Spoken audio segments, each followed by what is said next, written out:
All right, and then numero tres, the final update for my slew of updates here on tokens that I covered before. Kishimoto. I got to be honest, I really don't want to do this one because between Kishimoto and Shirio, there's so much crypto bubble. I I I hesitated doing this one. But the problem is that because I did at least some coverage of it, and this would have been pre YouTube, I'm covering it here now because I know I have more followers and on both platforms, so on the podcast or on the YouTube. This is one I may need to even do on the podcast because I suspect people might have reacted potentially based on the coverage that I did. So Kishimoto, I've watched it for the longest time, and unfortunately, they have let me down just like with Shirio because of their approach, not because of anything other than the approach. But Kishimoto's different in one unique way, which is that it felt like they were focusing on the wrong thing, which again, I've said repeatedly. I think people are getting tired in general with NFTs. That's how I feel, and nobody's going to change my mind. I had a falling out with the Kishimoto team. This was January, early January. So the YouTube had just gone live. So this one's somewhere in the YouTube land, I assume. But it might have been before I published to YouTube. Ultimately, I had a fallout with the Kishimoto team. And what happened was I was trying to help them because their artwork seemed to be the focus. All this anime art and all this other garbage.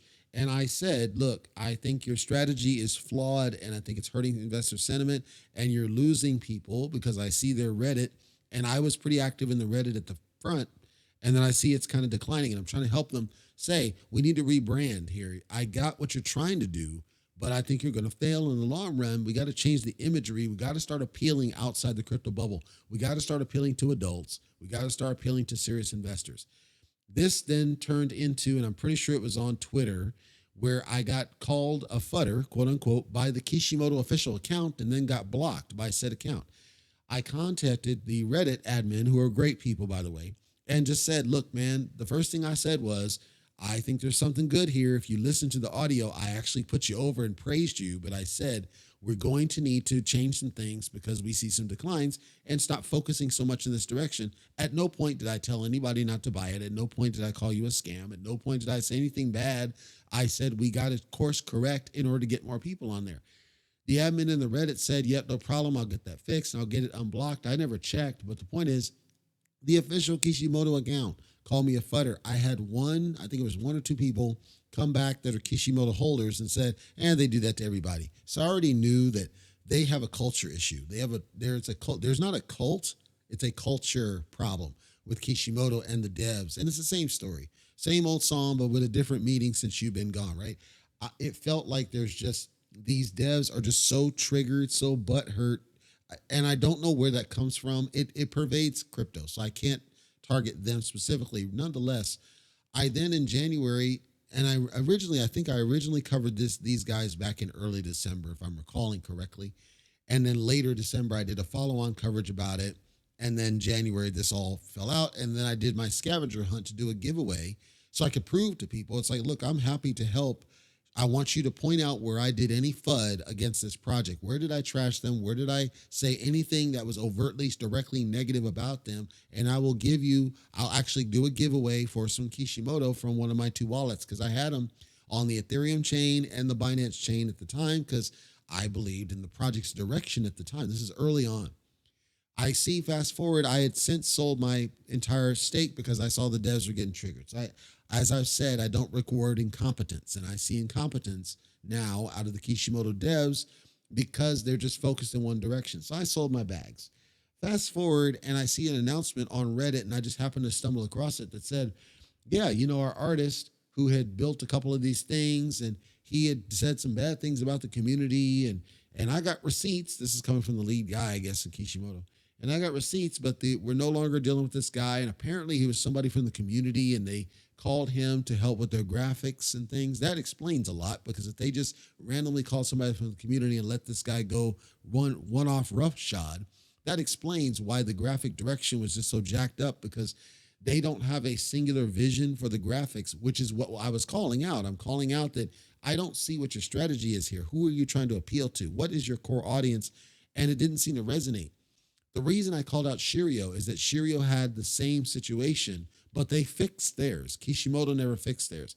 So when I was called a fudder, it pissed me off because I'm like, no, I never fudded the project. I said, you got some work to do in order to appeal to more people to get this project back on track because I like it otherwise. I just think your art sucks. So let's fix it. So I thought it was funny. Fast forward, seeing that now, yeah, we got rid of our graphic artist. Deep. Listen, I'm not new to this now. Okay, I've been doing this now, getting up to close to a year and a half. So I'm starting to adjust my own mantra and my own strategy where I can start sensing this isn't going to work out long term.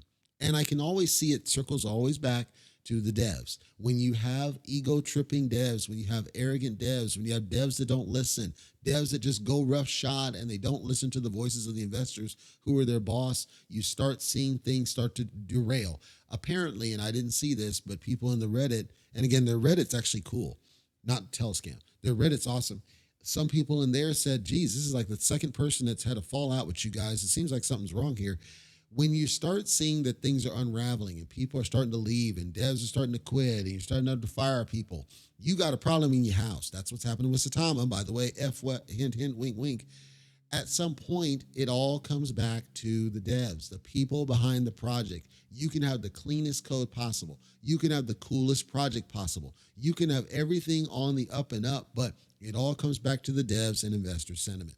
You never can get away from it. You can't run from it. You can't duck that smoke. So I always am asking these projects, and listen, if the Kishimoto devs, and I know this will just get me blocked again on Twitter, I don't care because I'm not in it. If any of the devs, any of the admins, I don't care who, anybody on the Kishimoto team is willing to grow a pair and stop messing up, I'm still willing to help you because I do actually think you have a decent project. I think you're doing it wrong. Evidenced by the fact that you're letting people go or having people quit and you have this turmoil and none of your people are happy in the Reddit and you're forcing people to telescam and you're not moving forward. Instead, the project is steadily declining. I think I can help you, but you're going to have to come off the high horse, start wanting to smoke, get a pair and come and talk to me at cryptotalkradio.net and I can help you course correct even now.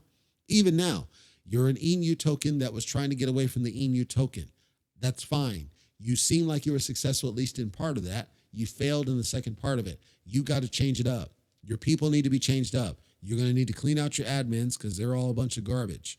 You're going to need to get back on your messaging trail. You're going to need to start exposing who people are. You're going to need to get out of the bubble that is Telescam. You're going to need to get a better social media strategy. You need to update your website. You got to get smarter about your core audience. Who are you trying to market this to and get back on level? If you're willing to try to consider doing that, I'm willing to help you. That's what I've always offered. I offered it back there in December, and you called me a fudder. Am I a fudder now based on the price movement? Am I a fudder now based on the close failure of the project? Am I a fudder now because I said the same things that everybody's saying? I'm telling you the truth, and you didn't want to hear the truth, and I understand that. It triggered you. I got you. If you're willing to grow up and grow a pair, give me a call. CryptoTalkRadio.net. I still would love to help you, but you're going to have to come down a little bit, and we can move the thing forward because I do still think there's at least potential. At this point, you're probably going to need to do a migration, which is unfortunate. Guess what? You can do ever migrate, and that'll get you all migrated. So let's see where we go and whether the devs are going to listen. I doubt they will. They'll probably just block me from all the social media, and that's cool. I don't mind. That's their social media. They have every right to do that. For everybody else, if you are in Kishimoto, know that there's a lot of turmoil going on with that team right now. I don't know the root of why. I just saw it coming from a distance. I saw it coming. I saw that they were going to have some issues because it doesn't feel like they had a singular vision. It didn't seem like the strategy was on point. It seemed like they jumped on the bandwagon of ENU and they figured they would hook into that. And then they initially had some success and then started struggling when they extended it out to the other networks. And then the cherry on top was when they decided not to airdrop to the Binance people on that whole business. That was what I think pissed a lot of people off. Investor sentiment and people, it's always the reason these token projects seem not to succeed.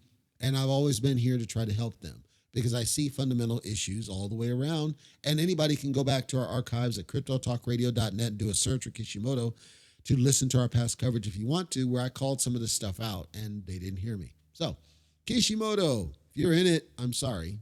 If you're not in it, probably shouldn't go in it right now.